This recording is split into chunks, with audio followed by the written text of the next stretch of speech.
Just like beheading a Borealan, it's Sanctuary of Reality, my comic review series. Here we are with Cerebus issue 157, chapter 7 of Mothers and Daughters, and the sixth and final mind game.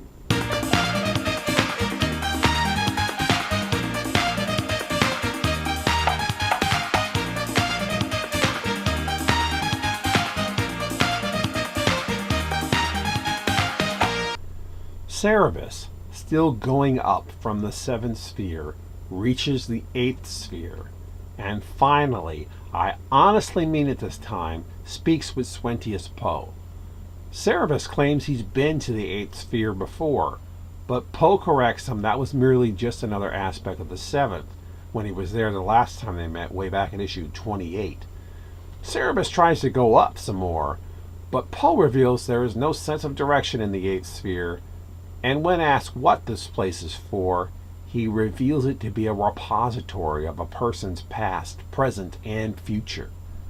Cerebus witnesses a replaying of 4 moments of joy from his life, as a child watching a snowfall, as a young man beheading his first Borealan, not long after standing on the wall of Tsai, and later sleeping in Jaka's arms. Meanwhile, the evil twin judge vanishes, leaving the judge talking to himself. Mrs. Copps confronts Mrs. Thatcher about her attempts to overtake the final ascension. The pigs make a unanimous decision about their next move as a tribe. Punisher Roach makes future plans for Roachland. Elrod scales the side of the tower to get down to East. Siren continues digging through the library, and the fake Regency elf has again vanished. Cerebus is now shown a moment from his future, where he's back to being Prime Minister, and is applauded by a crowd of the Easton legislature over his defeat of the Sirenists. Cerebus refuses to believe it, citing the judge's claim of his death. Scientius Poe is surprised that Cerebus takes someone like the judge at his word, but also isn't surprised at all. Cerebus resumes going up and argues that Poe is merely trying to keep him distracted from what he's trying to do, like everyone always does. He wants up, to the highest up, wherever that is. Poe is proud of his insight. He's not letting any obstacle get in his way of his intended course. Cerebus goes faster than before, then grows in size, and when unable to reach his destination, sends out an astral mental duplicate thing. What awaits on the ninth sphere? There's heavy implication that Scientius Poe is actually behind the fake Regency elf and the fake judge, which is why they disappear suddenly in this issue.